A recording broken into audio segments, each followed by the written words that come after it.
So the first time I met her was at St. Mary's Medical Center.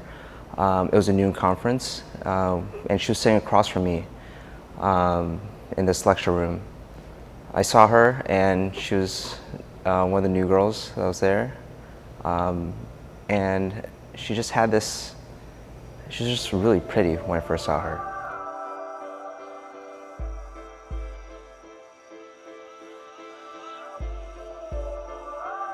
But it wasn't until the next day where my co-residents took us all out to happy hour. Spent the whole time just talking to her. 4 straight hours. Learned so much about her during that time. Learned about her family. Learned about her struggles through med school. I knew from then that she was someone who was special to me. Whenever we go out, it's always very simple. It's not about where we go or what we're doing. It's about us being together. We could have fun just sharing a bowl of pho, and it doesn't matter if we're spending $50 per person on a meal, or going to some place that's nice or fancy. It's about us being together, sharing our stories from work, talking about the things that have been bothering us. She's very caring, and I already knew that.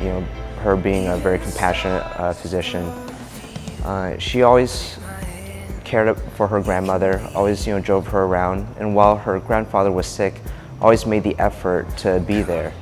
She knew that there wasn't much that we could do, but just being present and being there meant a lot to him and to the family.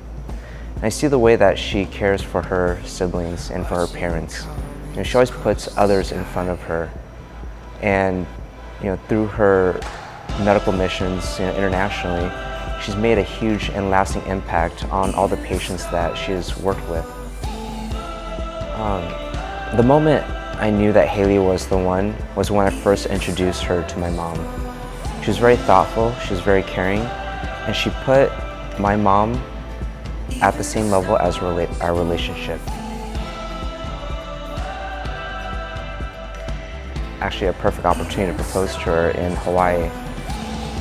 But I held back, mainly because being a sentimental person, I wanted to do it in a place that had true meaning to us. And that place was where we first met, which was the conference room where I proposed. And I had this whole idea behind it where 2 years prior we met in this empty room, and 2 years later we've created all these memories. And so myself and my friend Hung, we ended up filling up the conference room with balloons, hung up pictures, memories from the last 2 years, and we created this plan to surprise her in the middle of this conference room, candle lit with all these memories hanging, me telling about all of the emotions that have built up to this point, and she said yes.